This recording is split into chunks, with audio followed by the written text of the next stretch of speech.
Hello dear students, today we are going to start a very important topic of human physiology, that is locomotion and movement. इस chapter में बच्चों दो parts हैं. एक part में हम लोग स्केलेटल सिस्टम के बारे में पढ़ते हैं और दूसरे पार्ट में हम मसल्स के बारे में बात करते हैं. तो आज हम लोग बात करेंगे मसल वाले पार्ट की. So before starting in detail with the muscle topic, first of all we will understand what is the basic difference between locomotion and movement. So as you all know that movement is a basic significant feature of all the living beings, and some of the movements results in change in the place or location. As it is written here, some movements results in change in the place or location, right? Now such voluntary movements, remember such voluntary movements are known as locomotion. तो इस तरीके की जो voluntary movements हैं उनको हम लोग क्या बोल रहे हैं, locomotion. एक बेसिक एग्जांपल से समझते हैं. जैसे फॉर एग्जांपल मैं यहाँ पे बोर्ड पे कुछ भी लिख रहा हूँ, राइट? तो जब मैं लिख रहा हूँ तो एट दैट टाइम क्या हो रहा है कि मेरी बॉडी तो स्टैटिक पोजीशन में है, मेरी बॉडी का पोजीशन जो है वो स्टैटिक है, मेरा लोकेशन चेंज नहीं हो रहा है, बट मेरे हैंड की मूवमेंट यहाँ पे हो रही है, right? So this is what movement. But on the other hand अगर मैं एक जगह से दूसरी जगह मूव कर रहा हूँ, तो जब मैं मूव कर रहा हूँ तो उस टाइम क्या हो रहा है, मेरे लिम्स का मूवमेंट हो रहा है और उसके साथ साथ मेरा जो लोकेशन है वो भी क्या हो रहा है, चेंज हो रहा है. तो ये जो चेंज इन द प्लेस होता है, जब कभी बॉडी की पूरी डिस्प्लेसमेंट होती है, हमारा पोजीशन लोकेशन चेंज होता है, तो ऐसी मूवमेंट को हम बच्चों क्या बोलते हैं, लोकोमोशन. ऐसी जो मूवमेंट है उसको हम लोग क्या बोलेंगे, locomotion, right? So this is fundamental difference between movement and locomotion. जब भी कभी हमारी बॉडी की मूवमेंट हो रही है लेकिन हमारी जो पूरी की पूरी लोकेशन है वो चेंज नहीं हो रही है, केवल एक पर्टिकुलर पार्ट की मूवमेंट हो रही है, तो दैट इज मूवमेंट. और जब कभी भी हमारी पूरी बॉडी एक जगह से दूसरी जगह डिस्प्लेस होके जा रही है तो ऐसी मूवमेंट को हम क्या बोलेंगे, लोकोमोशन. और जैसा कि मैंने आपको बताया, this process is voluntary because when I am moving from this place to that place, that means ये हमारी विल पावर पे डिपेंड है, whether we want to move और नॉट. जब हम चाहेंगे तब एक जगह से दूसरी जगह मूव करके जाएंगे. तो ये जो मूवमेंट का प्रोसेस हुआ, ये कैसा हुआ, ये प्रोसेस वॉलंटरी प्रोसेस होता है, right? So now we are coming to very very important line of NCERT, जहाँ से बहुत सारे क्वेश्चंस पूछे जाते हैं. That is all locomotions are movement but all movements are not locomotion. अब ये आप सबको समझना है, जैसा मैंने ऊपर आपको एग्जाम्पल से समझाया, आई होप आपको समझ में आ गया होगा कि ऑल लोकोमोशंस आर मूवमेंट. सभी लोकोमोशंस में मूवमेंट इन्वॉल्व होता है. जैसे मैं एक जगह से दूसरी जगह चल के गया तो वहाँ पे लोकोमोशन हुआ, मेरी बॉडी का डिस्प्लेसमेंट हुआ, उसके साथ साथ मेरे लिम्स में मूवमेंट भी हुआ. लेकिन on the other hand all movements are not locomotion. जब मैं लिख रहा हूँ तो वहाँ पे क्या हो रहा है, केवल और केवल मूवमेंट हो रहा है, लेकिन क्या लोकोमोशन हो रहा है, no. So that is why what we are saying, all locomotions are movement but all movements are not locomotion, right? Now we will discuss some basic type of movement present in our body, right? So cells of the human body exhibit three basic type of movements. तीन तरीके की movement हमारे body की sales के through होती है. सबसे पहली जो मूवमेंट होती है that is known as what, amoeboid movement, amoeba की movement. Amoeba you know, unicellular organism, बहुत बेसिक क्लासेस से आप पढ़ते आए हैं. अमीबा क्या होता है, एक यूनिसेलुलर ऑर्गेनिज्म है. और ये जो यूनिसेलुलर ऑर्गेनिज्म है अमीबा, ये कैसे मूव करता है, ये स्यूडोपोडियाज की हेल्प से मूव करता है. कैसे मूव करेगा, स्यूडोपोडियाज की हेल्प से मूव करेगा, राइट? तो स्यूडोपोडियल मूवमेंट जो है उसी को हम क्या बोलेंगे बच्चों, अमीबॉइड मूवमेंट. अब ये तो बात हुई कि अमीबा कैसे मूव करता है. ना द क्वेश्चन इज कि ह्यूमन बॉडी में कौन सी ऐसी सेल्स हैं जो कि अमीबॉइड मूवमेंट को एक्सिबिट करती हैं, राइट? तो हमारी बॉडी में अगर हम देखें तो we have macrophages, we have leucocytes. ये दो ऐसी सेल्स हैं जो कि अमीबॉइड मूवमेंट एक्सिबिट करती हैं. Now first of all we will discuss about these macrophages.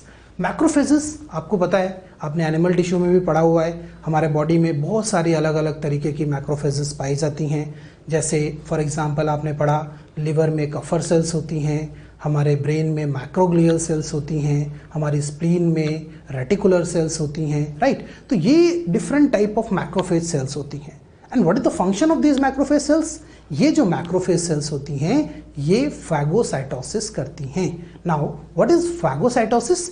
Phagocytosis क्या है? ये हमारे पास एक माइक्रोफेज सेल है और ये क्या करेगी, किसी भी माइक्रो ऑर्गेनिज्म को इंगल्फ कर लेगी। तो this process of engulfing of the microorganism by the help of microphage is known as what? Phagocytosis. इसको हम क्या बोलेंगे? फैगोसाइटोसिस बोलेंगे। तो ये मैक्रोफेज का फंक्शन है, राइट। इसी तरीके से एक और एग्जाम्पल है, that is leucocytes in the blood. So now we know that what is leucocyte, these are what? WBCs। ये क्या होती हैं? WBCs होती हैं। WBCs व्हाइट ब्लड सेल्स, हमारे बॉडी में जो ब्लड में पाई जाने वाली व्हाइट ब्लड सेल्स हैं, उनको हमने क्या बोला था? ल्यूकोसाइट्स। सो ल्यूकोसाइट्स में आपने एक बहुत ही इंटरेस्टिंग फिनोमेना के बारे में सुना होगा, पढ़ा होगा, that is known as diapedesis. Now here this one is diapedesis. This is very very important. Diapedesis में क्या होता है बच्चे कि यहाँ पे जो WBCs होती हैं, ये जो ब्लड कैपिलरी है, इस ब्लड कैपिलरी की वॉल को क्रॉस करके बाहर आ जाते हैं। See this is what? This is blood capillary, this is endothelial wall of the blood capillary. और ये जो हमारे पास न्यूट्रोफिल सेल्स होती हैं, these neutrophil cells they will cross the layer of this endothelial membrane. Intact जो endothelial cells की यहाँ पे बाउंड्री है, कैपिलरी की वॉल है, उसको ये क्रॉस करके बाहर आ जाते हैं at the site of infection. तो ये WBCs का ब्लड कैपिलरीज से स्क्वीज आउट होके बाहर आना, this phenomena is known as what? Diapedesis. इसको क्या बोलेंगे हम? Diapedesis. So this diapedesis is just because of the amoeboid movement, right. So these are the two examples, आपको याद रखने हैं। ये एग्जाम्पल्स पूछे जाते हैं कि हमारे बॉडी की कौन सी ऐसी सेल्स हैं जो कि अमीबॉइड मूवमेंट एग्जिबिट करती हैं। दो एग्जाम्पल्स आपने याद रखने हैं, macrophages and leucocytes of the blood, right. Now let's move to the next type of movement. So next type of movement जो है बच्चों, वो है सिलेरी मूवमेंट।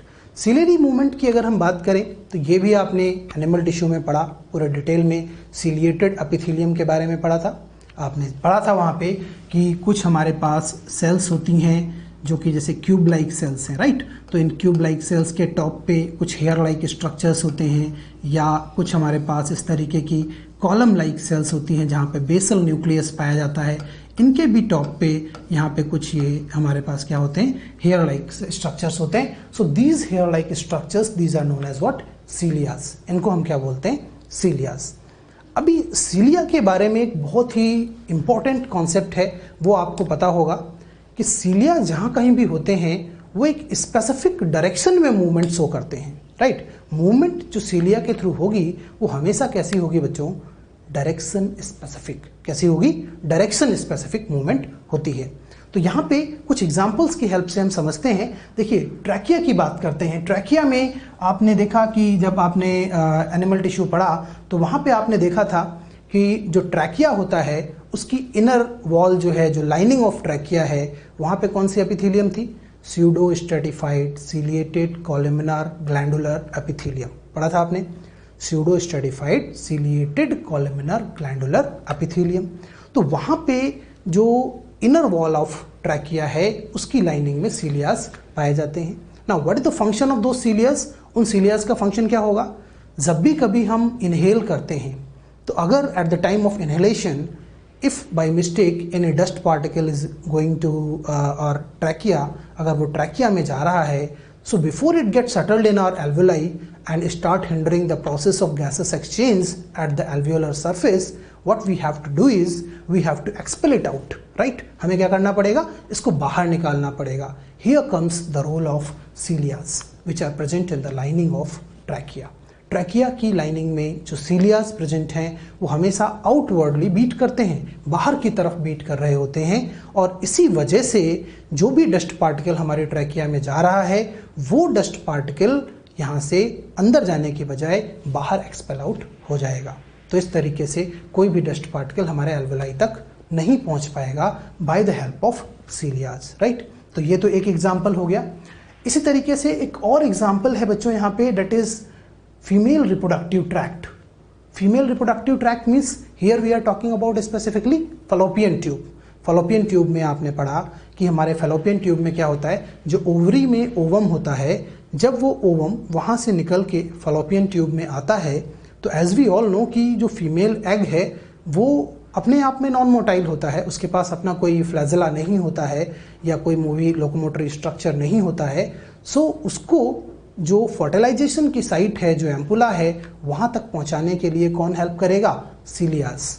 कहाँ प्रेजेंट होंगे? फीमेल रिप्रोडक्टिव ट्रैक्ट की लाइनिंग में, फैलोपियन ट्यूब की लाइनिंग में। तो याद करिए, आपने एनिमल टिश्यू में पढ़ा था, lining of the fallopian tube कौन सी एपिथेलियम पाई जाएगी? Ciliated columnar epithelium. तो यहाँ पे वही दिखाया गया है, these are the cilias which are present here. और ये जो सीलियाज हैं ये इस एग को मूव करा के कहाँ तक ले जाएंगे? एम्पुला तक, which is the site of fertilisation, right. तो इस तरीके से हमने देखा कि ये दोनों ही एग्जाम्पल्स जो हैं वो सीलिएटेड मूवमेंट के एग्जाम्पल्स हैं और दोनों ही जगह पे डायरेक्शन स्पेसिफिक है। कैसे?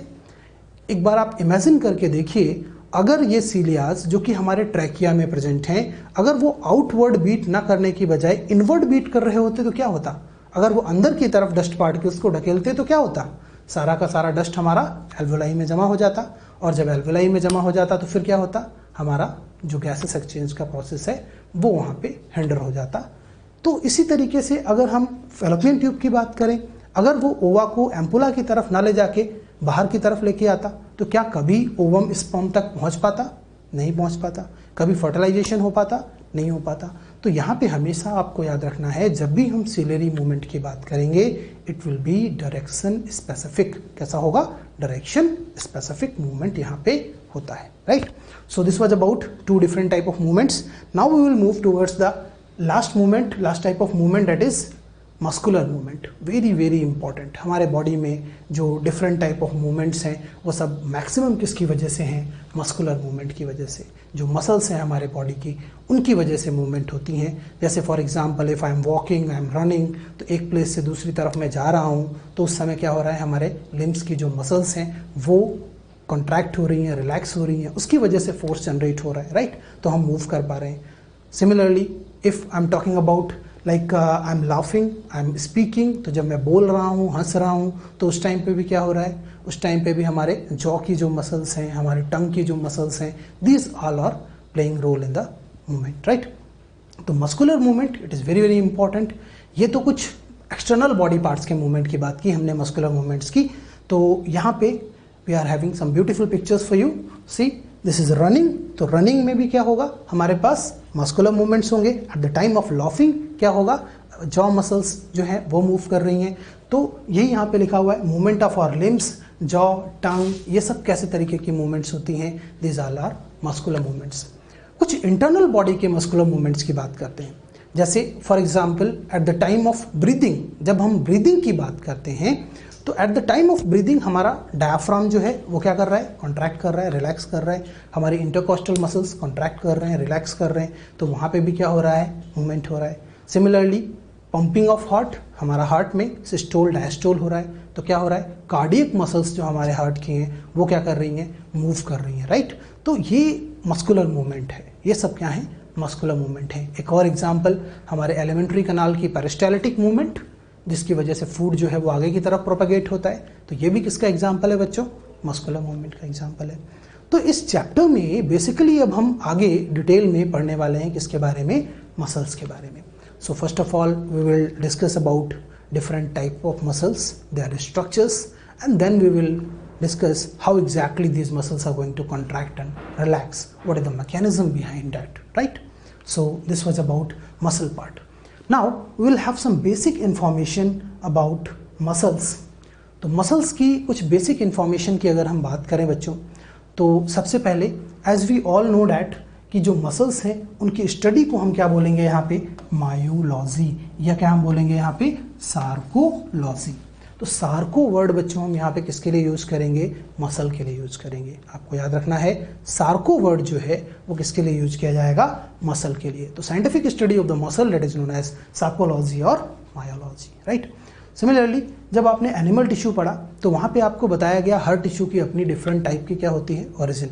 और इसी टाइम पे आपको बताया गया होगा जो मस्कुलर टिश्यू होता है इसकी जो ओरिजिन होती है वो कैसी होती है, मेसोडर्मल ओरिजिन होती है, ठीक है। तो मस्कुलर टिश्यू की ओरिजिन आपको याद रखनी है, कैसी होगी, मेसोडर्मल होगी। इसके साथ साथ आपने पढ़ा एक एनसीईआरटी का पॉइंट है कि हमारे बॉडी का जो वेट होता है उसका लगभग 40 to 50% of the total body weight will be contributed by the our muscles, right. तो जो 40 to 50% of the total body weight है वो ह्यूमन एडल्ट की बात कर रहे हैं, तो उसमें किससे कंट्रीब्यूट होगा, ये मसल्स से कंट्रीब्यूट होता है, ठीक है। So this was about the basic information about muscles. Now we will discuss some properties of the muscles, कुछ मसल्स की प्रॉपर्टीज की बात करेंगे। सो यहाँ पे अगर हम देखें, so here we are having some properties of the muscles. Now muscles के पास कुछ स्पेशल प्रॉपर्टीज हैं, जैसे for example it is excitability. कौन सी प्रॉपर्टी है, excitability. Now let us understand what is excitability. जब भी कोई टिश्यू किसी स्टिमुलस को रिसीव करता है, उसके लिए रिस्पॉन्ड करता है, तो हम उसको क्या बोलते हैं, एक्साइटेबिलिटी। नाउ हियर ये जो स्टिमुलस है, it may be electrical stimulus, it may be chemical stimulus, it may be mechanical stimulus, it may be thermal stimulus. किसी भी तरीके का जो स्टिमुलस है उसके लिए अगर कोई टिश्यू उसको रिसीव कर रहा है, उसको रिस्पॉन्ड कर रहा है, so what we will see that particular tissue is exhibiting what, excitability. जैसे आपने पढ़ा न्यूरॉन्स में, हमारे न्यूरॉन्स में भी क्या होती है, एक्साइटेबिलिटी होती है। सिमिलरली हमारे मसल्स में भी क्या होती है, एक्साइटेबिलिटी होती है। कैसे, एक और एग्जांपल से समझते हैं। जैसे for example I want to write something, okay, मैंने सोचा कि मुझे यहाँ पे बोर्ड पे कुछ लिखना है, तो इस पूरी प्रोसेस में हमारे बॉडी में क्या होगा, जैसे ही मैंने ये थॉट लिया कि मुझे लिखना है, मेरे ब्रेन से एक सिग्नल आएगा। कहाँ पे आएगा, मेरे मसल्स, जो हमारे हैंड की मसल्स हैं, जो हमारे फोर लिम्स की मसल्स हैं, वहाँ पे एक सिग्नल आएगा और वो सिग्नल को इलेक्ट्रिकल इम्पल्स की फॉर्म में, इलेक्ट्रिकल स्टिमुलस की फॉर्म में हमारी मसल रिसीव करेगी और उस सिग्नल के लिए रिस्पॉन्ड करेगी। So that property of the muscle receiving a signal and responding to that signal stimulus is known as what, excitability. उसको क्या बोलेंगे बच्चों, excitability, okay. Now coming to the next property, that is contractility.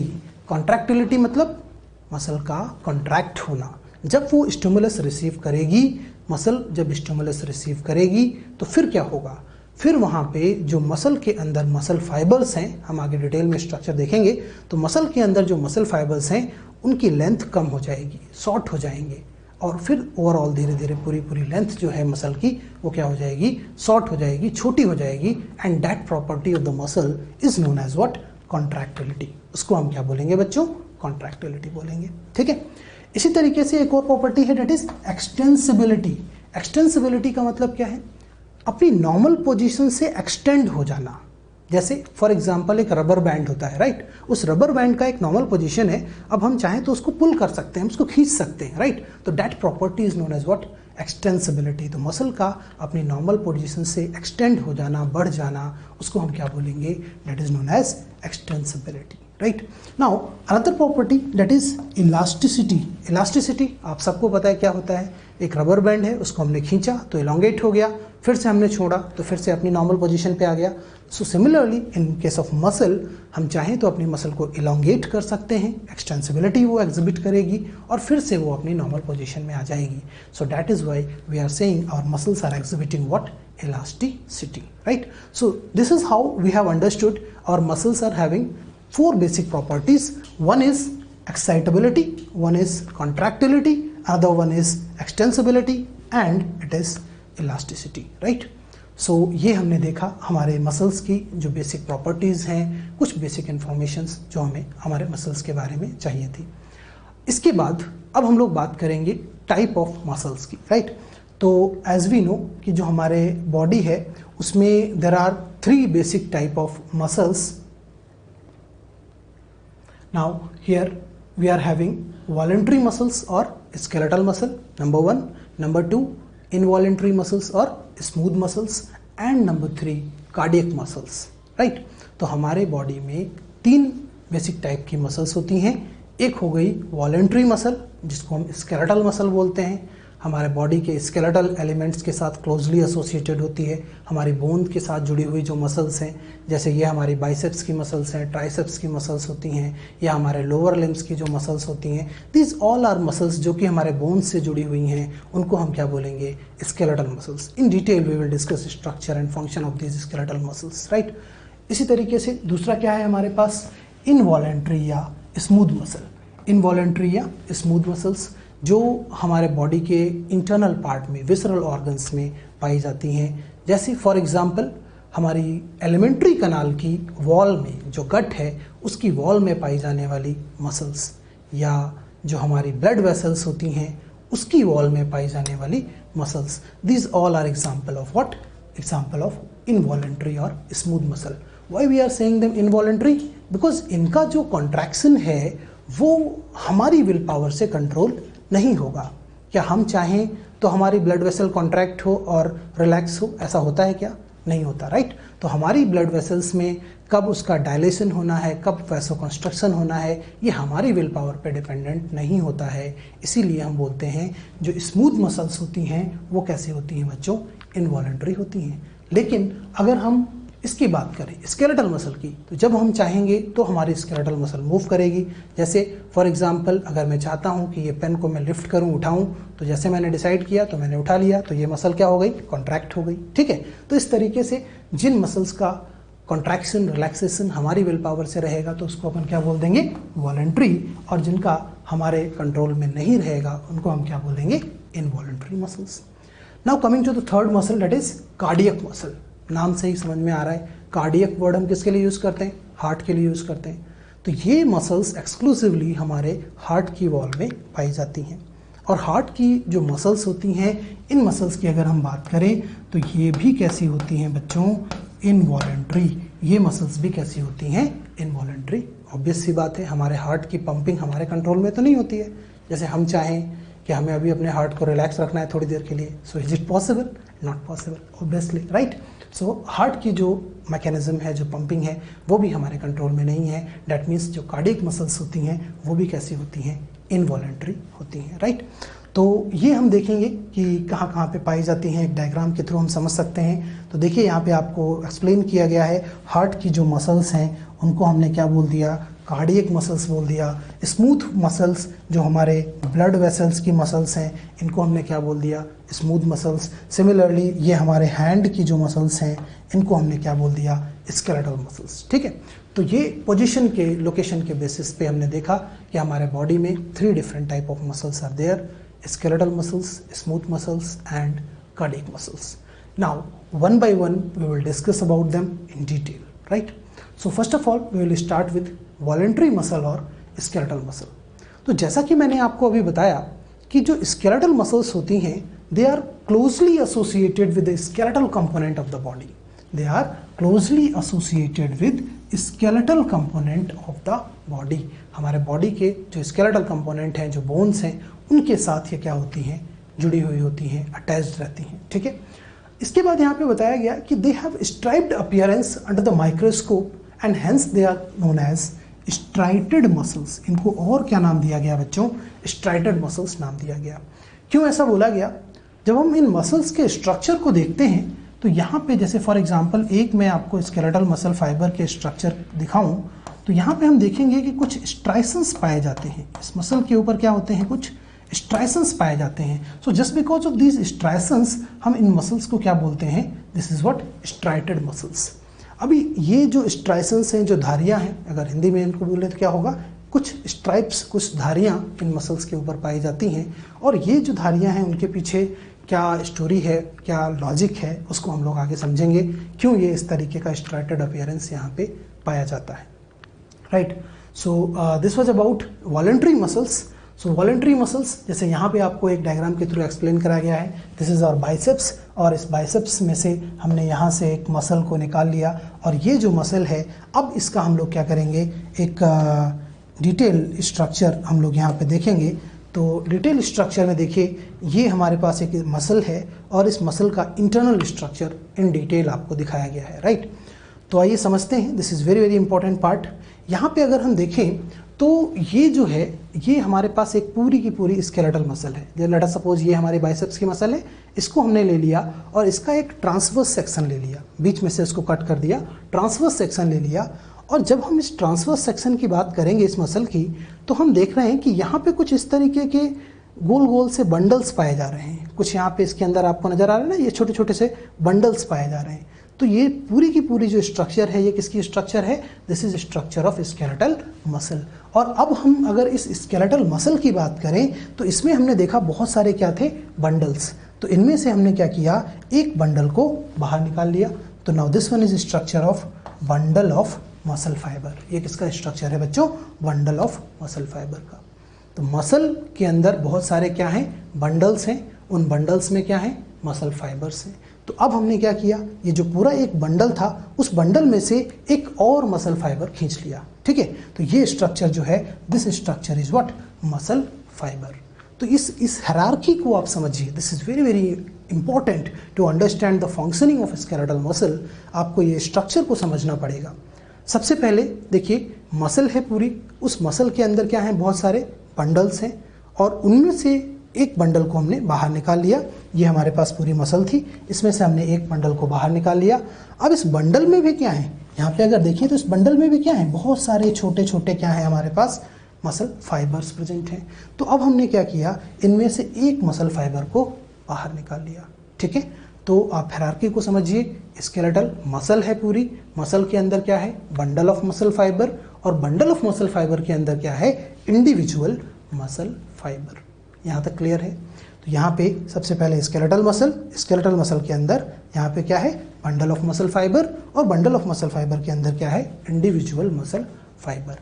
अब अगर हम इस individual muscle fibre की बात करें तो इसके अंदर भी हम देख रहे हैं कुछ बहुत सारे छोटे छोटे से आपको स्ट्रक्चर्स गोल गोल से नज़र आ रहे हैं, और इन स्ट्रक्चर्स को भी हम आगे डिटेल में देखेंगे। इनको कहते हैं मायोफाइब्रिल। क्या बोलेंगे? मायोफाइब्रिल या मायोफिलामेंट। क्या बोला जाएगा? मायोफाइब्रिल या मायोफिलामेंट। तो अभी तक जो पूरा स्ट्रक्चर हमने डिस्कस किया, एक बार समराइज करते हैं। सबसे पहले हमारे पास पूरी मसल है, मसल के अंदर बंडल ऑफ मसल फाइबर है, बंडल ऑफ मसल फाइबर में से क्या निकला? एक इंडिविजुअल मसल फाइबर निकला, और इसमें से भी अगर हम चाहें तो यहाँ से एक और हम यहाँ पे इस तरीके से ये निकाल सकते हैं, और ये जो होगा ये स्ट्रक्चर क्या होगा? This one is myofibril, right. सो इसको हम क्या बोल देंगे? मायोफाइब्रिल। क्लियर? तो ये आपको सारा समझना है। मसल के अंदर bundle of muscle fibre, bundle of muscle fibre के अंदर इंडिविजुअल मसल फाइबर, और इंडिविजुअल मसल फाइबर से हमने क्या निकाल लिया बेटा बाहर? मायोफाइब्रिल। ठीक है, so this was about structure, internal structure of the skeletal muscle. Now in detail we will discuss about this diagram. So this is same diagram NCERT का है, जो एनसीईआरटी में डायग्राम दिया गया है वही डायग्राम है। तो यहाँ पे भी सेम चीज़ है। ये जो पूरा स्ट्रक्चर है, ये पूरा का पूरा स्ट्रक्चर क्या है बच्चों? मसल का स्ट्रक्चर है। और यहाँ पे भी आप देखें तो मसल के अंदर ये क्या है? These are bundles. तो ये हमारे पास क्या हो गए? मसल बंडल्स, जैसा कि मैंने आपको बताया। नाउ यहाँ पे आप देखिए, मसल बंडल का एक और नाम दिया गया है, दैट इज व्हाट? फैसिकल। क्या कहा जाता है? फैसिकल। तो ये भी आपको याद रखना है, मसल बंडल को हम क्या बोलेंगे? फैसिकल बोलेंगे। ठीक है, तो ये बंडल ऑफ मसल फाइबर, और इसके अंदर जैसा कि आप देख पा रहे हैं और भी बहुत सारे छोटे छोटे गोल गोल से स्ट्रक्चर्स आपको नज़र आ रहे हैं, और ये जो स्ट्रक्चर्स हैं इन्हीं को हम क्या बोलेंगे? Muscle fibre. क्या बोलेंगे? मसल फाइबर, या इसी को क्या कहते हैं? Muscle cell. ठीक है, तो ये एक बहुत इंपॉर्टेंट पार्ट है कि बंडल ऑफ मसल फाइबर में से क्या निकले? मसल फाइबर्स, और मसल फाइबर को ही क्या कहते हैं हम? Muscle cell. This is very very important point. क्यों? क्योंकि अक्सर स्टूडेंट्स को ये कन्फ्यूजन होता है कि सर आप बात कर रहे हैं मस्कुलर टिश्यू की, और टिश्यू में हमने पढ़ा कि tissue is what? Group of cells. तो मसल में सेल कहाँ है? मसल में सेल कहाँ है? तो सेल जो है मसल की वो क्या है? Muscle fibre. किसको बोलेंगे? मसल फाइबर को। ठीक है, तो जितने भी हम मसल फाइबर्स की बात करते हैं, these are what? Muscle cell. तो एक बार मैं लिख भी देता हूँ यहाँ पे, आपको याद रखना है। Muscle fibre is equal to muscle cell, right. So ये एक बहुत इंपॉर्टेंट पॉइंट है, ये आपको यहाँ पे याद रखना है। मसल फाइबर ही क्या है बच्चों? मसल सेल है। ठीक है, तो ये कभी भी कंफ्यूज नहीं होंगे। मसल की सेल की अगर कोई बात करेगा तो वो क्या हो जाएगा, मसल फाइबर। ठीक है, अब यहाँ पे एक और इम्पॉर्टेंट पॉइंट इस डायग्राम में दिखाया गया है आपको, and this one is sarcolemma. क्या है, सार्कोलेमा। इस कॉन्सेप्ट को समझते हैं। हाँ तो बच्चों, सार्कोलेमा की जब हम बात करते हैं तो सार्कोलेमा क्या होता है, it is covering of the muscle cell. जो मसल सेल है उसकी आउटर बाउंड्री को हम क्या बोलेंगे बच्चों, यहाँ पे सार्कोलेमा बोलेंगे। ठीक है, अभी सार्कोलेमा जैसे कि हमारी कोई नॉर्मल सेल होती है तो वहाँ पे आउटर बाउंड्री को क्या बोलते हैं, प्लाज्मा लेमा। उसी तरीके से मसल सेल की जो आउटर बाउंड्री है उसको क्या कहा जाएगा बच्चों, सार्कोलेमा कहा जाएगा। ठीक है, इसी तरीके से नॉर्मल सेल का जो साइटोप्लाज्म होता है उसको यहाँ पे हम क्या बोलेंगे, सार्कोप्लाज्म बोलेंगे। तो साइटोप्लाज्म क्या हो जाएगा, सार्कोप्लाज्म। प्लाज्मा लेमा क्या हो जाएगी, सार्कोलेमा। राइट, सो ये कॉन्सेप्ट है सार्कोलेमा का। अब आगे अगर हम देखें तो कुछ और इंपॉर्टेंट पॉइंट्स हैं जो कि बहुत इंपॉर्टेंट हैं, क्वेश्चंस वहाँ से पूछे जाते हैं, जैसे कि एपीमाइसियम। एपीमाइसियम की बात करें तो ये क्या है बच्चों, this is what, covering of muscle. जब हम मसल की कवरिंग की बात करते हैं, पूरी इंडिविजुअल मसल, पूरी की पूरी मसल है, उसकी आउटर कवरिंग की बात करेंगे तो उसके लिए क्या वर्ड यूज करेंगे, एपीमाइसियम। इसी तरीके से एक और वर्ड होता है पेरीमाइसियम। पेरीमाइसियम क्या होता है, कवरिंग ऑफ फैसिकुलाई। फैसिकुलाई क्या बोला मैंने, बंडल ऑफ मसल फाइबर। फैसिकुलाई क्या है, बंडल ऑफ मसल फाइबर। तो पूरे बंडल की कवरिंग जब होगी तो क्या बोलेंगे, पेरीमाइसियम। और आगे आता है क्या, endomysium. Endomysium is what, covering of muscle fibre. जब हम एक इंडिविजुअल मसल फाइबर की कवरिंग की बात करते हैं तो उसको क्या बोलेंगे, एंडोमाइसियम। तो ये तीनों आपको याद रखनी है। एपी मतलब बाहर की तरफ, तो सबसे बाहर का जो मसल की आउटर कवरिंग होगी उसको क्या बोलेंगे, एपीमाइसियम। मसल फाइबर के बंडल की कवरिंग को क्या बोलेंगे, पेरीमाइसियम। और इंडिविजुअल मसल फाइबर की कवरिंग को क्या बोलेंगे बच्चों, यहाँ पे दैट इज एंडोमाइसियम। ठीक है, तो जो इंडिविजुअल मसल फाइबर है उसकी कवरिंग को अपन क्या बोलेंगे, एंडोमाइसियम। राइट, नाउ यहाँ पे एक और छोटा सा कंफ्यूजन अक्सर आ जाता है बच्चों को कि सर सार्कोलेमा और एंडोमाइसियम दोनों का पोजीशन क्या होता है। यहाँ पे कंफ्यूज होता है क्योंकि मसल फाइबर के ऊपर सार्कोलेमा भी है और वहीं पे क्या है, एंडोमाइसियम भी है। तो इस कॉन्सेप्ट को आप समझिए कि जो मसल फाइबर है उसकी जो आउटर बाउंड्री है, जैसे यहाँ पे मान लीजिए ये हमारे पास क्या है, मसल फाइबर। तो ये मसल फाइबर की जो आउटर बाउंड्री है इसकी अगर हम बात करें तो ये हमारे पास है मसल फाइबर। अब ये जो मसल फाइबर की आउटर बाउंड्री है, now this outer boundary is known as what, it is known as sarcolemma. This is known as what, sarcolemma.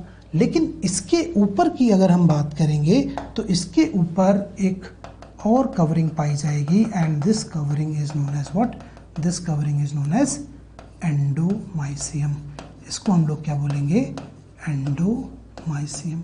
Right, तो यहाँ पे आपको कंफ्यूज नहीं होना है, आपको ये समझना है कि सार्कोलेमा कहाँ है और एंडोमाइसियम कहाँ है। मसल फाइबर की जो बाउंड्री है, आउटर बाउंड्री है, उसको हमने क्या बोला, सार्कोलेमा, और उसके ऊपर जो कवरिंग है that is known as what, endomysium. ठीक है, तो ये वाला कॉन्सेप्ट भी आपका क्लियर हो गया। नाउ अब आगे हम लोग बात करेंगे यहाँ पे स्ट्राइटेड मसल फाइबर के स्ट्रक्चर की। Now we will discuss about striated muscle fibres. Striated muscle fibre की अगर हम बात करें तो यहाँ पे जैसा कि मैंने आपको बताया कि muscle fibres are lined by plasma membrane. Muscle fibres जो होते हैं वो किससे लाइंड है, आउटर लाइनिंग क्या है, प्लाज्मा मेम्ब्रेन। और इसी प्लाज्मा मेम्ब्रेन को हमने क्या बोला था यहाँ पे, that is known as sarcolemma. Right, तो यहाँ पे जो मसल फाइबर है उसकी आउटर वॉल को हमने क्या बोला, सार्कोलेमा। ठीक है, और इसके अंदर की तरफ क्या होगा यहाँ पे बच्चों, सार्कोप्लाज्म। क्या होगा, सार्कोप्लाज्म। ठीक है, अब यहाँ पे आगे बताया गया आपको कि मसल फाइबर की एक कैरेक्टरिस्टिक फीचर होती है, जो भी मसल फाइबर है उसका एक कैरेक्टरिस्टिक फीचर होता है कि उसके अंदर भी बहुत सारे पैरेलल मायोफाइब्रिल्स पाए जाते हैं। क्या बोला मैंने, पूरी जो मसल फाइबर है उस मसल फाइबर के अंदर भी क्या होते हैं, बहुत सारे मायोफाइब्रिल्स होते हैं। याद करिए मैंने आपको स्टार्टिंग में हायरार्की बताई थी, मसल के अंदर bundle of muscle fibre, bundle of muscle fibre के अंदर इंडिविजुअल मसल फाइबर, और उसके अंदर क्या थे, मायोफाइब्रिल्स। तो वही बात यहाँ पे दोबारा आपको समझाई जा रही है। A characteristic feature of the muscle is presence of a large number of parallelly arranged filaments, and these filaments are known as what, myofibrils. या मायोफिलामेंट्स। तो इन्हीं फिलामेंट्स को हम क्या बोलते हैं, मायोफिलामेंट्स या मायोफाइब्रिल्स। ठीक है, तो अब ये जो मायोफाइब्रिल्स हैं, जब हम इनके स्ट्रक्चर को डिटेल में देखेंगे तो हम पाएंगे कि इनके ऊपर alternate light and dark bands होते हैं। इन मायोफाइब्रिल्स के ऊपर जब हम देखेंगे तो यहाँ पाएंगे कि इनके ऊपर alternate light and dark band होते हैं। कैसे होते हैं, एक एग्जांपल से मैं आपको समझाता हूँ। जैसे फॉर एग्जांपल ये हमारे पास क्या है, एक मायोफाइब्रिल है। किसका स्ट्रक्चर है, मायोफाइब्रिल का स्ट्रक्चर है। अब इस मायोफाइब्रिल के स्ट्रक्चर पे अगर हम देखें तो यहाँ पे बच्चों क्या होगा, यहाँ पे कुछ डार्क बैंड होंगे इस तरीके से। अगर हम देखेंगे तो यहाँ पे कुछ डार्क बैंड होंगे, और इसी तरीके से यहाँ पे भी अगर हम देखें तो यहाँ पे क्या होंगे, कुछ डार्क बैंड पाए जाएंगे। तो alternate light and dark band इस पूरे all along the length of myofibril हमें मिलते हैं, और इसी चीज़ को यहाँ पे आपको दिखाया गया है। तो ये आपको नज़र आ रहा है, ये जो स्ट्रक्चर है, now this structure, it is structure of myofibril. ये किसका स्ट्रक्चर है, मायोफाइब्रिल का। और यहाँ पे क्या है, हमारे पास लाइट बैंड है, फिर डार्क बैंड है, फिर लाइट बैंड है, फिर डार्क बैंड है। तो यही चीज़ यहाँ पे आपको एक्सप्लेन की जा रही है। Each myofibril has alternate light and dark bands on it, right. And that is the reason कि यहाँ पे स्ट्राइटेड मसल इसको बोलते हैं। ये alternate light and dark bands जो आते हैं, इसी वजह से स्ट्राइसन्स आते हैं, जो मैंने आपको शुरुआत में बताया था, धारियाँ आ जाती हैं। तो वो किसकी वजह से होती हैं, in alternate light and dark bands की वजह से यहाँ पे आती हैं, राइट। नाउ यहाँ पे अगर हम देखें तो लिखा है कि ये जो लाइट बैंड्स होते हैं, जो लाइट बैंड से बीच बीच में जो आपको गैप नज़र आ रहा है, दिस इज़ लाइट बैंड, और ये डार्क कलर के स्ट्रक्चर आपको नज़र आ रहे हैं, this are what, dark bands. तो जो लाइट बैंड्स होते हैं इनको हम कहते हैं आइसोट्रॉपिक बैंड। क्या बोलेंगे, लाइट बैंड्स को क्या बोलेंगे, आइसोट्रॉपिक बैंड, या इन्हीं को क्या कहते हैं, आई बैंड। ठीक है, तो आई और आइसोट्रॉपिक बैंड, जो लाइट बैंड है उसको क्या बोलेंगे, आइसोट्रॉपिक बैंड और आई बैंड। और ये बना किसका होगा बच्चों, एक्टिन का। किसका बना होगा, एक्टिन का। Actin is what, actin is protein, एक तरीके की कॉन्ट्रैक्टाइल प्रोटीन है एक्टिन, उसका बना हुआ होता है ये आई बैंड, या जिसको हम क्या कहते हैं, आइसोट्रॉपिक बैंड। ठीक है, तो यहाँ पे अगर हम देखें तो ये जो हमारे पास बैंड है, ये वाला बैंड, ये कौन सा बैंड है, ये हमारे पास है आई बैंड। और इसी तरीके से यहाँ पे भी अगर देखेंगे तो ये वाला जो बैंड है वो कौन सा हो जाएगा, आई बैंड हो जाएगा। तो लाइट बैंड जो है वो कौन सा हो जाता है, हमारे पास आई बैंड होता है। इसको हम क्या बोलेंगे, आइसोट्रॉपिक बैंड। इसी तरीके से आगे क्या लिखा है, where is dark band is called A band. तो डार्क बैंड को अपन क्या बोला, डार्क बैंड जो होता है उसको क्या बोलेंगे, ए बैंड। और A stands for anisotropic. A किसके लिए लिखा गया, एन आइसोट्रॉपिक बैंड के लिए। ठीक है, तो ये जो डार्क वाला स्ट्रक्चर आपको नजर आ रहा है, तो ये हमारे पास कौन सा वाला है, this is what, A band. ये कौन सा है, ए बैंड। तो डार्क बैंड जो है वो क्या होगा, ए बैंड। और यहाँ पे भी अगर हम देखेंगे तो ये क्या हो जाएगा, this is what, A band. तो पूरी अगर हम लेंथ पे बात करें, पूरी all along the length of myofibril अगर हम बात करें, तो अल्टरनेट हमें I band, A band, I band, A band, इस तरीके का स्ट्रक्चर यहाँ पे हमें मिलता है, right. So all along the length of myofibril we will get alternate light and dark bands, I band which is light band which is containing actin filament, जबकि जो डार्क बैंड है उसको हम ए बैंड कह रहे हैं। और वो जो ए बैंड होता है उसको एन आइसोट्रॉपिक बैंड कहते हैं। वहाँ पे हमारे पास जो प्रोटीन है उसको हम क्या कहेंगे, मायोसिन प्रोटीन। तो ये हमारे पास यहाँ पे एनसीईआरटी की एक लाइन है, आपको समझना है। तो ये जो एनसीईआरटी की लाइन है, यहाँ पे क्या लिखा है, मायोसिन। डार्क बैंड में क्या पाया जाता है, मायोसिन पाया जाता है। ठीक है, तो डार्क बैंड में कौन सी प्रोटीन है, मायोसिन प्रोटीन है। और लाइट बैंड में कौन सी प्रोटीन है, एक्टिन प्रोटीन है। तो ये आपको यहाँ पे याद रखना है। आगे डिटेल में हम इनके बारे में डिस्कस करेंगे कि लाइट बैंड में एक्टिन और डार्क बैंड में कौन सी है, मायोसिन प्रोटीन पाई जाती है। एक चीज़ और यहाँ पे समझिए, जब हम डिटेल में इनका स्ट्रक्चर देखेंगे तो हम पाएंगे कि जो डार्क बैंड है, ऑल्दो एनसीईआरटी में ऐसा लिखा कि डार्क बैंड में क्या होता है, मायोसिन होता है, but it is not only myosin, right. It is not only myosin. जब हम स्ट्रक्चर डिटेल में इनका देखेंगे तो आप पाएंगे कि जो डार्क बैंड है, ये जो बीच में डार्क बैंड है, वहाँ पे मायोसिन के साथ साथ क्या रहेगा, एक्टिन रहेगा। लेकिन फिर भी एनसीईआरटी ने मायोसिन लिखा क्योंकि वो जो डार्क अपीयरेंस आ रहा है वो किसकी वजह से आ रहा है, मायोसिन की वजह से। क्यों, क्योंकि मायोसिन थिक फिलामेंट होता है, मोटा होता है, इस वजह से वहाँ पे कैसा अपीयरेंस आता है, डार्क अपीयरेंस आता है। ठीक है, so dark band is just because of the thick filament, that is why in NCERT they have written A band के अंदर क्या होता है, myosin. But it doesn't mean कि A band contain only and only myosin, ऐसा नहीं होता है। हम आगे देखेंगे कि ए बैंड में भी क्या होता है, एक्टिन भी होता है और मायोसिन भी होता है। बट जस्ट बिकॉज कि वो डार्क इस वजह से है कि वहाँ पे थिक फिलामेंट मायोसिन पाया जाता है, इसीलिए एनसीईआरटी ने क्या लिख दिया यहाँ पे, मायोसिन इसके साथ होगा। ठीक है, तो आई बैंड में क्या होगा बच्चों, याद रखिए आई बैंड में एक्टिन है, डार्क बैंड में क्या होगा, मायोसिन मेनली, और उसके साथ साथ एक्टिन भी पाया जाएगा। Right, so this was about A band and I band. और याद रखिए कि ये पूरा का पूरा जो पैटर्न है ये all along the length of myofibril ये पाया जाएगा। Right, so this was about basic structure of muscle fibre. So this is structure of muscle fibre. तो जैसा कि हम लोगों ने पहले भी डिस्कस किया कि मसल फाइबर के अंदर बहुत सारे मायोफाइब्रिल्स होते हैं जो कि पैरेलली अरेंज होते हैं।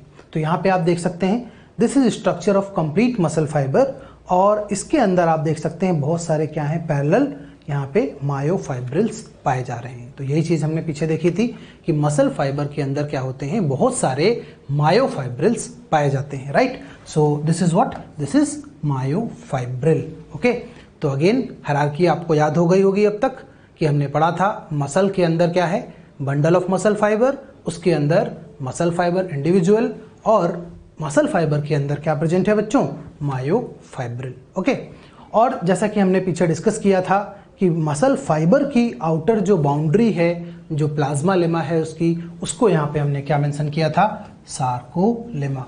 तो इस डायग्राम में बहुत क्लियरली ये विजुलाइज हो जाएगा आपको कि सार्कोलेमा क्या होती है और किस तरीके से जो सार्कोलेमा है उसके अंदर जो मसल सेल है उसके अंदर बहुत सारे मायोफाइब्रिल्स अरेंज होते हैं। तो इस डायग्राम का पर्पस यही है कि आपको विजुलाइज कराना कि कैसे मायोफाइब्रिल्स जो हैं वो मसल सेल के अंदर अरेंज रहते हैं in the form of parallel bundles. Right, so this is structure.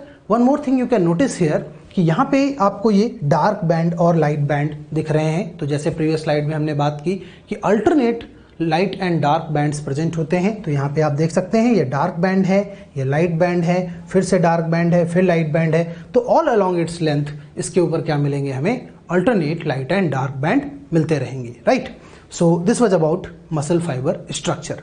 Now अब हम लोग बात करेंगे यहाँ पे इस मायोफाइब्रिल के स्ट्रक्चर की, इस मायोफिलामेंट के स्ट्रक्चर की डिटेल में हम लोग बात करेंगे। राइट, तो चलिए देखते हैं डिटेल स्ट्रक्चर ऑफ मायोफाइब्रिल। तो ये जो डायग्राम है this is very very important diagram. बहुत सारी लेबलिंग है यहाँ पे, don't get confused, one by one अपन सबकी बात करेंगे। तो सबसे पहले यहाँ पे हम लोग देखते हैं एक्टिन और मायोसिन। तो यहाँ पे अगर हम देखें तो ये जो हमारे पास एक्टिन है, आप देखिए एक्टिन क्या है, ये थिन फिलामेंट, जो पतली वाली आपको लाइन दिख रही है इसको हमने क्या मेंशन किया है, दिस इज व्हाट, एक्टिन। तो यही मैंने आपको लास्ट टाइम पे बताया था कि जो एक्टिन है उसमें क्या होगा, लास्ट स्लाइड में मैंने आपको क्या बताया, actin is what, thin filament. तो यहाँ पे आप क्लियरली देख सकते हैं कि इनके बीच में ये जो पतली लाइन आपको नजर आ रही है, जो थिन लाइंस आपको नजर आ रही हैं, these thin lines are what, these are actin. Okay, and in between these actins we are getting some thick lines, thick bands, और इन thick bands को यहाँ पे क्या मेंशन किया गया बच्चों, मायोसिन। ठीक है, तो ये जो बीच बीच में आपको red lines, thick red lines दिख रही हैं, these are resembling what, myosin. और ये जो आपको ब्लू कलर की लाइंस यहाँ पे नजर आ रही हैं, these are what, actin. Right, तो ये एक्टिन और मायोसिन इस तरीके से हमारे मायोफाइब्रिल पे प्रेजेंट होते हैं। और अब ये आपको विजुलाइज भी हो गया होगा कि एक्टिन जो है वो थिन फिलामेंट होता है in comparison to the myosin. Right, तो आपको याद भी रखना है यहाँ पे एक्टिन जो है वो कैसा रहेगा बच्चों, ये थिन होता है, जबकि यहाँ पे अगर हम देखें मायोसिन की बात करें तो मायोसिन जो है वो कैसा हो जाएगा, थिक हो जाएगा। तो ये आपको याद रखना है, actin is thin filament and myosin is what, thick filament. Okay, अब आगे बढ़ते हैं बैंड्स पे। तो जैसा कि मैंने आपको पहले बताया था कि alternate light and dark band हमें मिलते हैं। तो एक बार फिर से आप देखिए इस मायोफाइब्रिल के डायग्राम में कैसे आपको alternate light and dark band दिखेंगे। सो लाइट बैंड को क्या बोला था बच्चों हमने, आई बैंड। लाइट बैंड को क्या बोला था, I band. I stands for isotropic band. Right, तो यहाँ पे देखिए आई बैंड है, फिर उसके बाद ए बैंड है। तो यहाँ पे ए किसके लिए था, एन आइसोट्रॉपिक, और एन आइसोट्रॉपिक बैंड का ही दूसरा नाम क्या लिया था हमने, डार्क बैंड। राइट, तो what we can say is कि this one is light band, again this one is dark band, फिर लाइट बैंड, फिर डार्क बैंड, फिर light band, all along its length ये क्या होगा, अल्टरनेट पैटर्न फॉलो करेंगे, right. तो यहाँ पे भी आप क्लियरली देख सकते हैं कि एक बार लाइट बैंड आ रहा है, एक बार डार्क बैंड आ रहा है, फिर से लाइट बैंड आ रहा है, फिर आगे अगर हम देखेंगे तो क्या होगा, लाइट बैंड होगा, फिर से क्या होगा, डार्क बैंड होगा, ठीक है। तो ये आपने याद रखना है कि लाइट बैंड कौन सा है, आई बैंड, और डार्क बैंड कौन सा है, ए बैंड, राइट। अब बात कर लेते हैं कि आई बैंड में कौन सी प्रोटीन है। तो वहाँ पे भी मैंने आपको बताया था कि आई बैंड, जिसको हम यहाँ पे लाइट बैंड कह रहे हैं, उसमें थिन फिलामेंट पाया जाता है। थिन फिलामेंट मतलब क्या, एक्टिन। थिन फिलामेंट किसका बना था, एक्टिन का। तो यहाँ पे आप क्लियरली देखिए, इस डायग्राम को नोटिस करिए, जहाँ पे मैंने आई बैंड मार्क किया है उस जगह पे आपको कौन सी लाइन्स दिख रही हैं, थिन लाइन्स। कौन सी लाइन्स है, थिन लाइन्स। दैट मीन्स इस आई बैंड में कौन सी प्रोटीन प्रेजेंट होगी, एक्टिन प्रोटीन। कौन सी प्रेजेंट होगी, actin protein, because thin line किसको रिप्रेजेंट कर रही है, एक्टिन को रिप्रेजेंट कर रही है, राइट।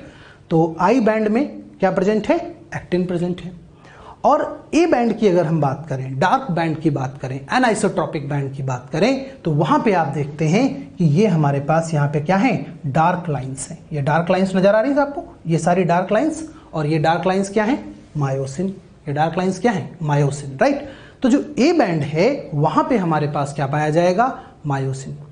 लेकिन आपको एक और चीज यहां नोटिस करनी है कि इस डार्क बैंड में क्या केवल मायोसिन है, नहीं, राइट। यहां पे अगर आप ध्यान से देखें तो इस डार्क बैंड में केवल मायोसिन नहीं है, जबकि इनके बीच बीच में आपको ये थिन लाइंस जो हैं, जो एक्टिन फिलामेंट की लाइंस हैं, वो भी नजर आ रही हैं।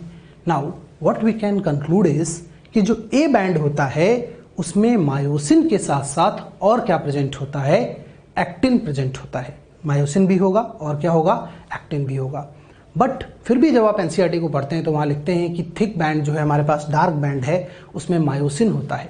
तो ऐसा इसलिए लिखा है बच्चों क्योंकि डोमिनेट कौन कर रहा है यहाँ पे, जो मेन हमारे पास है वो कौन सा है, मायोसिन है, राइट। तो मेन जो है वो थिक फिलामेंट है, क्योंकि वो थिक है इसी वजह से उसका अपीयरेंस कैसा आ रहा है, डार्क आ रहा है, राइट। तो इस वजह से ऐसा लिख दिया जाता है वहाँ पे कि जो डार्क बैंड है उसमें क्या है, myosin. But it doesn't mean कि वहाँ पे केवल और केवल मायोसिन है। वहाँ पे मायोसिन के साथ साथ और क्या भी होगा, एक्टिन होगा। यहाँ से आप बिल्कुल क्लियरली इस डायग्राम से ये चीज़ समझ सकते हैं, राइट। तो चलिए डार्क बैंड, लाइट बैंड, अब इससे आगे बढ़ते हैं और एक और टर्मिनोलॉजी को डिस्कस करते हैं। And this terminology is what, Z disc. ये क्या है, जेड डिस्क। अब देखिए, जब हम आई बैंड की बात कर रहे थे तो हमने देखा कि आई बैंड के बीच में एक जिगजैग लाइन है, बिल्कुल सेंटर में। इस सेंटर में आई बैंड को बाइसेक्ट करती हुई एक जिगजैग लाइन आपको नजर आ रही है, and this zigzag line is known as what, Z disc. इसको क्या बोलते हैं, जेड डिस्क। ये भी एक अल्फा एक्टिनिन प्रोटीन से बना हुआ होता है, जस्ट नाम आपको याद कर लेना है अगर याद हो जाए तो। ये अल्फा एक्टिनिन प्रोटीन से बनी हुई जेड डिस्क होती है, और ये जो जेड डिस्क है इसका फंक्शन क्या होता है, ये जो एक्टिन फिलामेंट्स हैं इनको होल्ड करके रखना, इनको स्ट्रक्चरल सपोर्ट देना, ये फंक्शन किसका है, इस जेड डिस्क का। And this Z disc is present in the centre of I band. ये क्या होगी, कहाँ प्रेजेंट होगी, in the centre of I band, right. तो ऐसे ही यहाँ पे हमने देखा इधर एक जेड डिस्क है, ऐसे ही ये हमारे पास आई बैंड है, तो यहाँ पे भी क्या है, एक जेड डिस्क प्रेजेंट होती है, राइट। तो Z disc is present in the centre of I band and its function is to provide support to the actin filaments, right? Now यहाँ पे अगर हम देखें तो ये जो A बैंड है, इस A बैंड के बीच में आपको नजर आ रहा है H जोन। यहाँ पे क्या दिख रहा है, H zone. Now this H zone, इसको क्या हम समझेंगे, कैसे समझेंगे, थोड़ा सा ध्यान दीजिए कि अगर H जोन की हम बात करें तो इस H जोन में आप देख पा रहे हैं कि ये हमारे A बैंड का वो पार्ट है जहां पे मायोस एक्टिन फिलामेंट नहीं प्रेजेंट है। H जोन हमारे A बैंड का वो पार्ट है जहां पे एक्टिन जो फिलामेंट्स हैं वो नहीं प्रेजेंट है। अब देखिए एक्टिन फिलामेंट पूरा कंटिन्यूस नहीं है, यहाँ बीच में आपको क्या नजर आ रहा है, गैप नजर आ रहा है। And that gap eight which place जहाँ पे हमें ये एक्टिन फिलामेंट नहीं मिलते हैं, उसी को हम क्या बोलते हैं, H zone. So how can we define this H zone? H zone is a part of A band where actin filaments are not present, right? So this is H zone.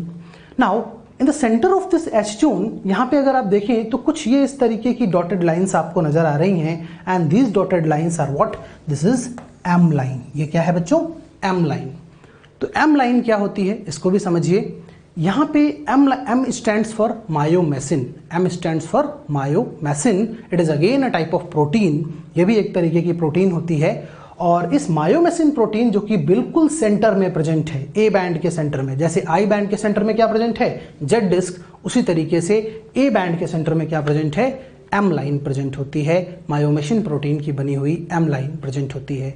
And again the function is same, इसका function भी क्या है, जो A band में पाए जाने वाले myosin filament हैं, जो थिक फिलामेंट हैं, उनको स्ट्रक्चरल सपोर्ट देना, ये किसका फंक्शन है, एम लाइन का।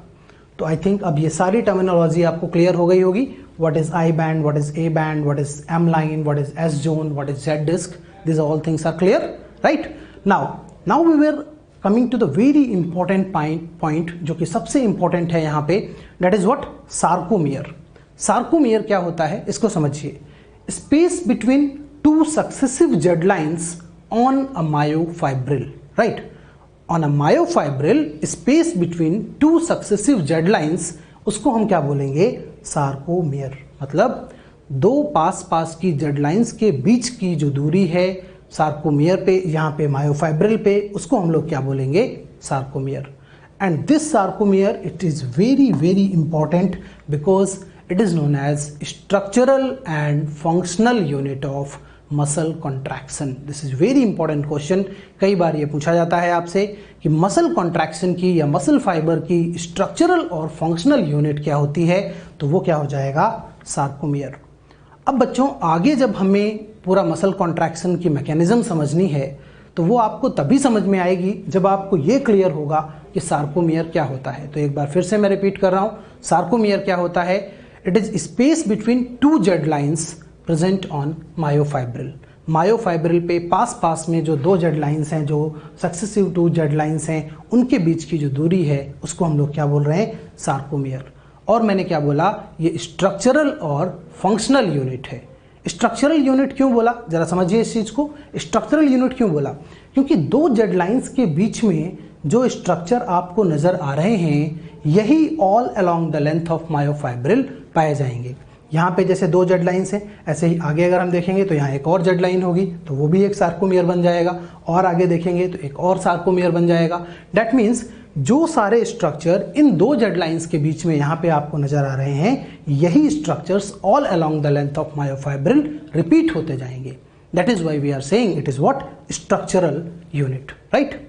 Now coming to the functional unit part. Functional unit क्यों होता है ये, फंक्शनल यूनिट इसलिए बोला कि जो इवेंट्स इस सार्कोमियर पे हो रहे हैं, वही event all along the length of myofibril पाए जाएंगे। मतलब जो इवेंट्स यहाँ पे होंगी at the time of muscle contraction, वही events all along the length of myofibril repeat होती जाएंगी। इस वजह से हम इसको क्या बोल रहे हैं, it is structural as well as functional unit, right? So this was about detailed structure about the myofibril. It is very very important. Again I'm saying it is very important. First of all you must know what is light band, what is dark band. So light band is what, I band, यहाँ पे कौन सा filament होता है, actin filament. Dark band क्या होता है, A band, वहाँ पे कौन सा फिलामेंट है, मेनली मायोसिन है, लेकिन वहाँ पे उसके साथ साथ और क्या प्रेजेंट है, एक्टिन प्रेजेंट है। ठीक है, इसके बाद आपको क्लियर होना चाहिए सार्कोमियर किसको कहते हैं, सार्कोमियर के अंदर स्ट्रक्चर्स कौन कौन से हैं, एच जोन क्या होता है, एम लाइन क्या होता है, जेड डिस्क क्या होता है। These are the basic importance, these are basic structures which are very very important for understanding the concept of muscle contraction, right? तो अब यही सारे पॉइंट्स जो मैंने यहाँ पे डिस्कस किए हैं, इनको थ्योरी में देखते हैं one by one. So again it is what this is actin filaments are thinner as compared to the myosin filaments. As I have already explained, actin stands for thin filament. इसी वजह से इसकी जो band बना था वो कौन सा था, आई बैंड, लाइट बैंड बना था। और जो मायोसिन है वो थिक फिलामेंट होते हैं, इस वजह से इसका जो बैंड बना था वो वहाँ पे कौन सा था, डार्क बैंड या anisotropic band, A band, right. इसके बाद अगर हम देखते हैं तो यहाँ पे लिखा है in the centre of I band Z disc पाई जाती है और वो क्या करती है, उसको बाइसेक्ट करती है। तो ये वही सारे पॉइंट्स हैं जो ऑलरेडी मैंने प्रीवियस स्लाइड में आपको एक्सप्लेन किए, राइट। सिमिलरली एक और पॉइंट है, the thin filaments are formally attached to the Z line. तो जो थिन फिलामेंट्स हैं वो जेड लाइन से अटैच होते हैं। मैंने आपको बताया कि जेड लाइन जो है वो स्ट्रक्चरल सपोर्ट देने का काम करती है थिन फिलामेंट्स को, राइट। सिमिलरली यहाँ पे आपको बताया गया कि जो ए बैंड है उसके जो मायोसिन है वो भी आपस में अटैच्ड रहते हैं by the help of what, by the help of M line. तो यहाँ पे क्या होती है, एम लाइन होती है, ठीक है। तो जैसे एक्टिन फिलामेंट्स को आपस में जोड़ के रखने के लिए हमारे पास कौन सी है, थिन फिलामेंट को जोड़ के रखने के लिए जेड डिस्क है, वैसे ही जो थिक फिलामेंट हैं, जो मायोसिन फिलामेंट्स हैं, उनको उनकी पोजीशन पे मेंटेन रखने के लिए कौन सी है हमारे पास, एम लाइन पाई जाती है, राइट। तो ये सारे पॉइंट्स हमने यहाँ पे देखे। Again the same thing, A and I band, जो डार्क बैंड है और जो लाइट बैंड है, अल्टरनेटिवली ये all along the length of myofibril पाए जाते हैं, right. So this was all about myofibril, basic structure of myofibril. अब हम सार्कोमियर के स्ट्रक्चर को एक बार दोबारा से देखेंगे एक सिंप्लीफाइड डायग्राम से, because this is very very important. So एक और डायग्राम है, इससे आपको और क्लियर हो जाएगा व्हाट इज एग्जैक्टली सार्कोमियर। तो इस डायग्राम में हमने केवल एक सार्कोमियर आपको दिखाया है, तो कोशिश करते हैं इसको समझने की। सबसे पहले ये जो गोल्डन कलर का आपको एक थिक फिलामेंट नजर आ रहा है, तो आई थिंक अब आपने गेस कर लिया होगा ये क्या होगा, this thick filament is what, it is myosin. ये क्या हो जाएगा, मायोसिन हो जाएगा, राइट। तो थिक फिलामेंट क्या है, मायोसिन। और ये वाला जो फिलामेंट आपको यहाँ पे नजर आ रहा है, this one is what, it is actin, ठीक है। तो थिन फिलामेंट कौन सा हो गया, ये एक्टिन हो गया। थिक फिलामेंट कौन सा हो गया, मायोसिन हो गया। अब सार्कोमियर की डेफिनेशन क्या बोली, दो जेड लाइंस के बीच की दूरी को क्या कहेंगे, सार्कोमियर। तो देखिए ये जेड लाइन है, ये जिगजैग लाइन है, यहाँ पे भी क्या है, ये जिगजैग लाइन है। तो ये जो दो जेड लाइंस हैं, इनके बीच की जो दूरी है, इसको हमने क्या बोला, सार्कोमियर। क्या बोला, सार्कोमियर, राइट। तो यहाँ पे अगर हम देखें तो सार्कोमियर में ऊपर ये हमें क्या मिल रहा है, ए बैंड। क्या मिल रहा है, ए बैंड। अच्छा, ए बैंड के बारे में बच्चों एक और इंपॉर्टेंट चीज आपको बताऊं मैं, A band is equal to length of myosin. आप देखिए यहाँ पे इसमें देखिए आपको ये क्लियर हो जाएगा, A band is equal to length of myosin. जहां जहां मायोसिन पाया जाएगा बस वहीं वहीं क्या होगा, ए बैंड होगा। लॉजिक सिंपल है, मायोसिन थिक फिलामेंट है और जहां थिक फिलामेंट होगा वहीं डार्क बैंड बनेगा। क्लियर। तो what we can say is A band is equal to length of myosin, ठीक है। तो ए बैंड यहां पे पाया गया। और ये कौन सा है, लाइट बैंड, आई बैंड, जो मैंने अभी पीछे भी एक्सप्लेन किया कि आई बैंड जो है वहां पे मायोसिन नहीं होगा। तो सिंपली हम ऐसे भी कह सकते हैं कि पूरी मायोफाइब्रिल पे जहां जहां मायोसिन पाया जाएगा वो ए बैंड होगा, और जहां जहां मायोसिन नहीं पाया जाएगा वो क्या हो जाएगा, हमारे पास आई बैंड हो जाएगा, ठीक है। तो ये यहाँ पे आई band, A band, I band alternate position में पाए जा रहे हैं। एक और क्वेश्चन यहाँ से बन सकता है कि एक सार्कोमियर में कितने आई बैंड पाए जाते हैं और कितने ए बैंड पाए जाते हैं। This very very important question आपके सामने है। आप कोशिश करिए इसको फाइंड आउट करने की कि एक सार्कोमियर में कितने ए बैंड प्रेजेंट हैं और कितने आई बैंड प्रेजेंट हैं। देखिए ये तो सबको क्लियर हो गया होगा कि ए बैंड कितने हैं, एक सार्कोमियर में अगर हम देखें तो in one sarcomere how many I band and how many A band are present, ये बहुत इंपॉर्टेंट है। तो कितने ए बैंड हैं और कितने आई बैंड हैं यहाँ पे हम देखते हैं। तो देखिए ए बैंड तो सबको क्लियर हो गया, ए बैंड का नंबर कितना होगा, 1 ए बैंड इज देयर। कितने ए बैंड हैं, एक ए बैंड पाया जा रहा है, राइट। अगर हम आई बैंड की बात करें तो एक आई बैंड तो यहाँ है, एक आई बैंड यहाँ है, लेकिन क्या ये पूरा आई बैंड सार्कोमियर के अंदर है, नहीं, राइट। इस आई बैंड का आधा पार्ट ही तो सार्कोमियर के अंदर आ रहा है, क्योंकि आधा तो जेड लाइन के बाहर है, राइट। तो हाफ आई बैंड इधर से और हाफ आई बैंड इधर से। अब बहुत सारे बच्चे क्या करते हैं, इन हाफ हाफ को जोड़ के क्या बोल देते हैं, 1 आई बैंड, बट वो आंसर आपका गलत हो जाएगा। तो यहाँ पे याद रखना है, हम क्या बोलेंगे, एक तो ए बैंड प्रेजेंट है लेकिन यहाँ पे 2 हाफ आई बैंड प्रेजेंट होते हैं। कितने प्रेजेंट होते हैं, 2 हाफ आई बैंड प्रेजेंट होते हैं, ठीक है। तो ये एक इंपॉर्टेंट क्वेश्चन है, इसको भी आपने याद रखना है। एक सार्कोमियर में 2 आधे आई बैंड प्रेजेंट होते हैं और एक क्या होता है, ए बैंड यहाँ पे प्रेजेंट होता है। ठीक है, so this was about structure of sarcomere. ठीक है, तो अब इसके कुछ थ्योरी के पॉइंट्स हैं, उनको देख लेते हैं एक बार जल्दी से। तो अगेन वही आपको यहाँ पे बताया गया डेफिनेशन, दो सक्सेसिव जेड लाइंस के बीच की दूरी को क्या बोला हमने, सार्कोमियर बोला। And this sarcomere is what, structural and functional unit of muscle contraction. तो यहाँ पे sarcomere it is structural and functional unit of muscle fibre. So this one is very very important, ये आप सबको याद हो गया होगा। आगे अगर हम देखें तो लेंथ ऑफ सार्कोमियर की बात की गई है, और जो लेंथ ऑफ सार्कोमियर है, पूरे सार्कोमियर की अगर लंबाई की बात की जाए, so this is what 2.5 micrometre. कितनी है, 2.5 माइक्रोमीटर। तो एक सार्कोमियर की जो लंबाई है वो कितनी होती है, 2.5 माइक्रोमीटर। यहीं पे अगर एक्टिन रॉड की लंबाई आपसे पूछी जाए तो ये कितनी हो जाएगी, 1 माइक्रोमीटर। और अगर मायोसिन रॉड की बात की जाए तो ये कितनी हो जाती है, 1.5 माइक्रोमीटर। ठीक है, तो ये कुछ वैल्यूज हैं, ये भी आपने यहाँ पे याद रखनी है। ठीक है, so this was about structure of sarcomere. अब इसके बाद जो सार्कोमियर का स्ट्रक्चर हमने देखा, इसके बाद अब हम लोग पढ़ेंगे यहाँ पे जो कॉन्ट्रैक्टाइल प्रोटीन्स हैं उनके स्ट्रक्चर को देखेंगे।